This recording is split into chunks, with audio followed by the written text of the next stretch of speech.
అందరికీ నమస్కారం. నేను చెప్పినట్లుగా అరటిపండ్లు బెల్లం రెండు కలిపేసి ఫర్మెంట్ చేశారా లేదా, అది ఎలా చేయాలో ఆల్రెడీ ఒక వీడియో చేశాను. ఆ వీడియో చూస్తేనే మీకు ఇది అర్థమవుతుందండి. మాగిన అరటిపండ్లు బెల్లం రెండు తీసుకొని వాటిని బాగా కలిసేలాగా కలుపుకొని 15 days వరకైనా సరే ఫర్మెంట్ చేసుకోవాలి. ఇలా నేను ఫర్మెంట్ చేసుకొని 1 నెల గడిచిపోయింది. ఇప్పుడు వాటిని ఎలా ఇవ్వాలి, ఏ మొక్కలకి ఇవ్వాలి, ఎంత క్వాంటిటీలో ఇవ్వాలో కూడా చూపిస్తాను. ఫర్టిలైజర్ అనేది ఎలా ప్రిపేర్ అయ్యింది, పురుగులు పట్టాయా లేదంటే బూజు పట్టిందా, ఎలా ఉందో కూడా మీకు నేను ఇప్పుడు ప్రూఫ్స్తో సహా చూపిస్తాను. 1-2 సార్లు ఫెయిల్ అవ్వండి, ఏమి కాదు. 3వసారి లేదంటే 4వసారి అయినా సరే ఫర్టిలైజర్ ప్రిపరేషన్లో మీరే సక్సెస్ అవుతారు. ఎందుకంటే ఆల్రెడీ నేను ఫెయిల్ అయ్యాను, ఇప్పుడు మళ్ళీ సక్సెస్ కూడా అయ్యాను. మొదట్లో నేను చేసినప్పుడు బూజు పట్టేసింది, పురుగులు పట్టాయి. కానీ ఇప్పుడు మాత్రం ఎటువంటి ప్రాబ్లం లేకుండా 100% ఫర్టిలైజర్ అనేది ప్రిపేర్ అయిపోయింది.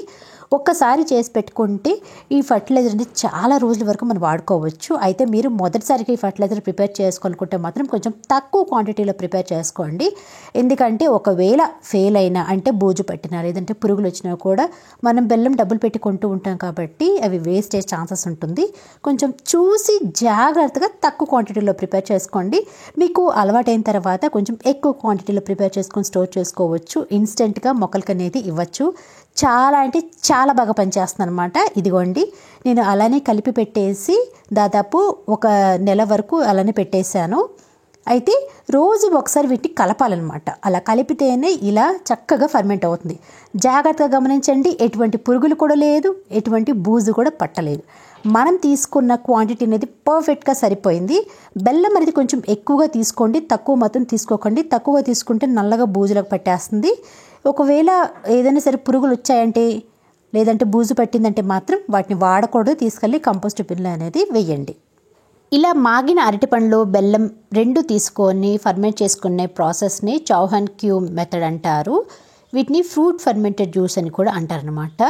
చాలా అంటే చాలా బాగా పనిచేస్తుందండి. నేను చెప్పడం కాదు, మొగ్గలు రాలిపోవడం తగ్గుతుంది, పువ్వులు మంచి సైజులో పోస్తాయి.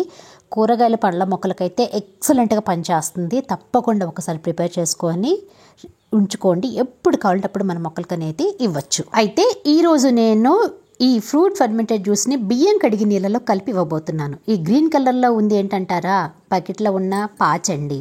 ఈ వైట్ కలర్లో ఏమో బియ్యం కడిగి నీళ్ళు అనమాట. వీటిల్లో ఇప్పుడు నేను ఈ ఫ్రూట్ ఫర్మెంటెడ్ జ్యూస్ అనేది కలుపుతున్నాను. ఎలా కలుపుకోవాలంటే 1 లీటర్ వాటర్ తీసుకుంటే అందులో 2 ml వరకు తీసుకోవచ్చు. ఇక్కడ ఒక విషయం చెప్తాను, మీరు కావాలంటే ఈ ఫ్రూట్ ఫర్మెంటెడ్ జ్యూస్ని ఫిల్టర్ కూడా చేసి పెట్టుకోవచ్చు. కానీ నేను ఫిల్టర్ చేయను, ఎందుకంటే అరటిపండు తొక్కలు ఇంకా పండు కూడా మొక్కలకి చాలా మంచిది కాబట్టి నేను యాసిడ్స్ అలానే వేస్తానన్నమాట. మీకు సింపుల్గా చెప్పాలంటే 1 లీటర్ బియ్యం కడిగి నీళ్ళైనా లేదంటే నార్మల్ వాటర్ అయినా సరే తీసుకొని అందులో 2 to 3 ml వరకు తీసుకోండి. అంటే 2 grams లేదంటే 3 grams వరకు ఈ ఫ్రూట్ ఫర్మెంటెడ్ జ్యూస్ అనేది తీసుకోవచ్చు. చిన్న మొక్కలకైతే కొంచెం తక్కువ క్వాంటిటీ తీసుకోండి, పెద్ద మొక్కలకైతే కొంచెం ఎక్కువ క్వాంటిటీలో తీసుకోండి. మట్టిలో ఇవ్వండి, అలాగే మొక్క పైన కూడా స్ప్రే చేయండి. అయితే పూత దశలో ఉన్నప్పుడు మాత్రం ఇది స్ప్రే చేయకూడదు, మట్టిలో ఇస్తే మంచిదనమాట. చాలా అంటే చాలా మంచిది. కాల్షియం ఉంటుంది, పొటాషియం ఉంటుంది, మట్టి బలాన్ని పెంచుతుంది, ఐరన్ ఉంటుంది. మొక్కలకి చాలా అంటే చాలా బలం చేస్తుంది. ముందుగా మట్టి అనేది బలంగా మారుస్తుంది. మట్టి బలంగా ఉంటేనే కదా మొక్కలు అనేది హెల్తీగా బ్రతికేది. మరి వీటిని వెంటనే ప్రిపేర్ చేసుకొని పెట్టుకోండి. రేపు మనకి వీటి అవసరం చాలా ఉండబోతుంది. వీడియోని చూసేందుకు చాలా థ్యాంక్స్ అండి. నెక్స్ట్ వీడియో మళ్ళీ కలుద్దాం.